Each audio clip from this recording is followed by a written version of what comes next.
इन पे मुकदमा दायर हुआ। अगर ये बहुत पहले हो गया होता तो दिल्ली में हमें दंगे देखने को नहीं मिलते। जामिया में जो सारी चीजें हुई, जो घटनाएं हुई, वो देखने को नहीं मिलती। वही सुधीर चौधरी जो जिहाद का चाक चलाता है, वही सुधीर चौधरी जो पैसे लेते हुए पकड़ाता है, वही सुधीर चौधरी जो दलाली करता है, वही सुधीर चौधरी जो सिर्फ अल्पसंख्यकों के खिलाफ जहर उगलता है।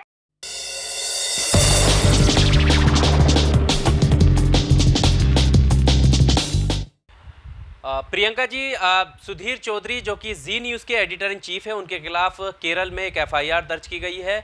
और एफआईआर का आधार ये है कि उन्होंने एक प्रोग्राम चलाया था जिसमें उन्होंने जिहाद शब्द को कैटेगराइज किया था एक चार्ट के द्वारा, और उसी में ये आरोप है कि इन्होंने अल्पसंख्यक पर निशाना साधा है। आपको क्या लगता है, क्योंकि अभी वो सोशल मीडिया पर भी एक तरीके का सपोर्ट मांग रहे हैं लोगों से, और आई सपोर्ट सुधीर चौधरी नाम के जो ट्वीट कर रहे हैं उनको वो रीट्वीट भी कर रहे हैं, क्या लगता है आपको?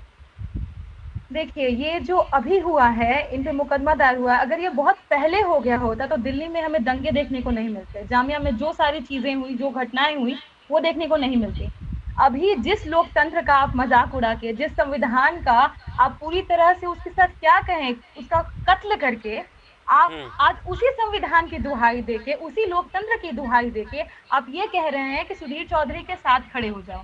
वही सुधीर चौधरी जो जिहाद का चाक चलाता है, वही सुधीर चौधरी जो पैसे लेते हुए पकड़ाता है, वही सुधीर चौधरी जो दलाली करता है, वही सुधीर चौधरी जो सिर्फ अल्पसंख्यकों के खिलाफ जहर उगलता है। उसके मन में कुछ नहीं, सिर्फ जहर भरना होता है। वो वही सुधीर चौधरी है जहां पे अगर आप जीती थी तो उसने दिल्ली को लोगों को मूर्ख कहा था, पागल कहा था कि इन्हें सिर्फ बिजली चाहिए, रोटी चाहिए, कपड़ा चाहिए। तो सर, क्या चाहिए आम जनता को? रोटी बीड़ी कपड़ा ही चाहिए उनको आपका जहर नहीं चाहिए। क्योंकि हिंदुस्तान शुरू से अगर देखा जाए तो कभी भी इतना जहर हमारे देश में नहीं था। गंगा जमुनी तहजीब थी यहाँ पर, जिसको आप लोगों ने मिलकर खत्म किया। अखलाक पे, पहलू खान पे आप लगातार राजनीति करते रहे, तब आपको वहां मौत नहीं दिखाई देती थी।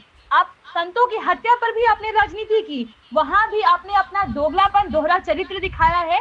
वहां पे भी अल्पसंख्यकों को टारगेट किया गया। आप तबलीगी जमात को भी टारगेट कर रहे हैं, जबकि अभी इंडियन एक्सप्रेस की खबर आई है कि वो वीडियो डॉक्टर्ड है। तो आप किस तरीके से गरीबों के खिलाफ, अल्पसंख्यकों के खिलाफ आप जहर भर रहे हैं। आप आरएसएस का दलाली कर रहे हैं, उसकी विचारधारा को आगे ले जाने का काम कर रहे हैं, देश को तोड़ने का काम कर रहे हैं, और देश उसको बर्दाश्त नहीं करेगा। जो आज हुआ है वो बहुत पहले अगर हो जाता तो इतने बुरे दौर से भारत कभी ना गुजरता।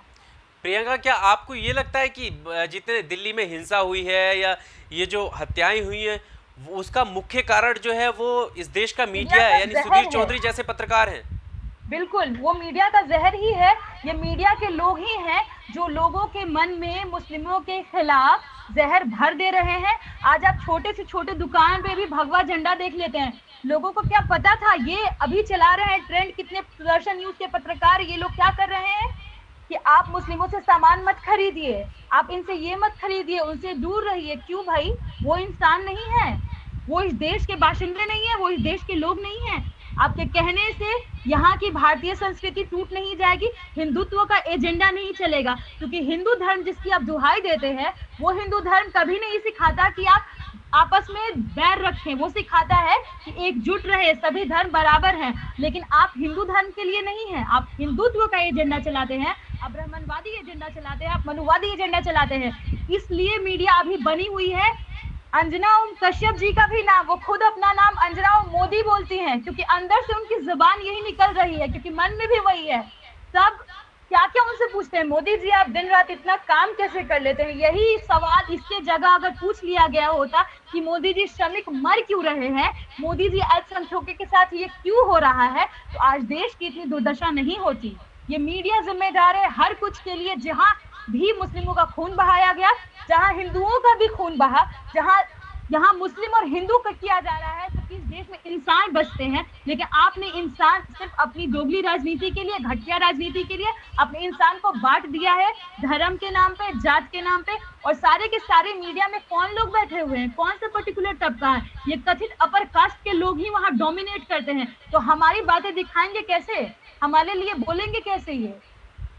पर प्रियंका, अभी आपने जिक्र किया कि झंडे लगाए जा रहे हैं सब्जी के ठेलों पे जगह जगह। अगर कोई अपने धर्म का झंडा लगाता भी है तो उससे दिक्कत क्या है, उससे फर्क क्या पड़ने वाला है? देखिए, धर्म का झंडा की बात नहीं है, यहाँ रंग की बात है।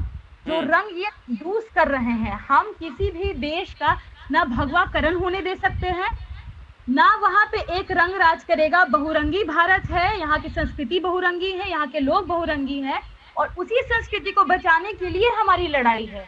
आप एक रंग का झंडा लगा करके आप क्या दिखाना चाह रहे हैं कि इस देश में सिर्फ वही रंग के लोग रहते हैं, सिर्फ उसी धर्म के लोग रहते हैं। लेकिन ये धर्म का झंडा नहीं है सर, ये हिंदुत्व का झंडा है, आरएसएस का झंडा है।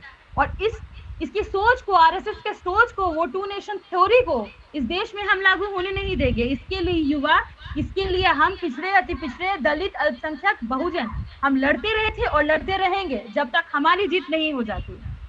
नहीं तो एफआईआर तो और पत्रकारों के ऊपर भी हुई है, जिसमें अमीश देवगन हैं, अर्नब गोस्वामी हैं, तो क्या ये सभी पत्रकार एक जैसे हैं? मतलब आप कैसे उसको जस्टिफाई करोगे?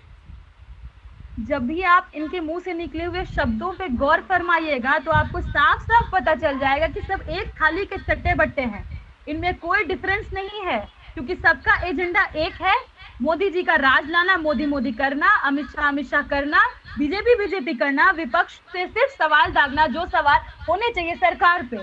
तो सबका जब एजेंडा एक है तो क्यों नहीं हुए सब एक जैसे? तो क्या इसके पीछे मतलब सिर्फ यही है कि वो अगर सीधे लफ्जों में कहा जाए तो कि प्रवक्ता की तरह काम कर रहे हैं? बिल्कुल, स्पोक्स पर्सन है वो लोग। ये जितने पत्रकार हैं सब स्पोक्स पर्सन है बीजेपी के, क्योंकि जो पार्टियां, खैर इनकी पत्रकारिता अभी बीजेपी में जैसी है बाद में वैसी ही रहेगी। इनको पहचानना बहुत जरूरी है, क्योंकि जो जीतेगा ये उसके समर्थन में ही रहेंगे। इनकी पहचान करनी बहुत जरूरी है, जो देश के लिए नहीं सिर्फ अपने लिए काम करते हैं, अपनी जेबें भरने के लिए काम करते हैं, खुद को आगे ले जाने के लिए काम करते हैं। ज्यादा कुछ नहीं कहना, बस इतना समझ में आ रहा है कि अर्नब जी को राज्यसभा का टिकट बड़ा जल्दी चाहिए, इसलिए वो ये सब कर रहे हैं, और कोई बात नहीं है। मतलब क्या आपको ये लगता है कि इन पत्रकारों में एक बहस, एक होड़ सी लगी हुई है कि कौन बेहतर जो है अपने आप को दिखा सकता है? बिल्कुल, कौन बेहतर तरीके से चटुकारिता कर सकता है।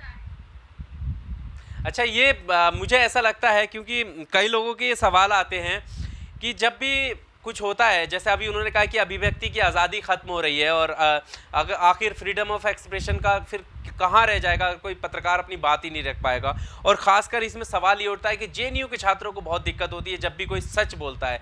सच मतलब सुधीर चौधरी के साथ सच देखने में सबसे ज़्यादा अगर दिक्कत आएगी तो वो टुकड़े टुकड़े गैंग को आएगी, जेएनयू के छात्रों को आएगी, जामिया के छात्रों को आएगी। ऐसा क्यों है? ये सच डिसाइड कौन करता है?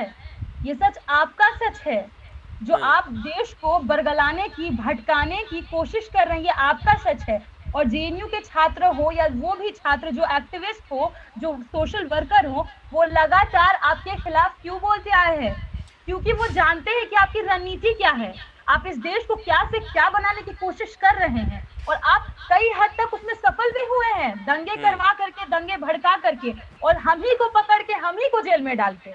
और आप कहते हैं कि हमें सच से आपत्ति है, हमारे सच से आपको आपत्ति है, तब तो आप हम पे सेडिशन लगा देते हैं, यूएपीए लगा देते हैं। हम आपको, आप सच नहीं दिखाते सर, हम सच बोलते हैं, जो सच आपको चुभती है, वो सच जो समाज को आईने की तरह आपके सामने पेश कर देती है, वो सच से आपको तकलीफ है। चलिए, बहुत शुक्रिया हमारे साथ बात करने के लिए प्रियंका भारती जी।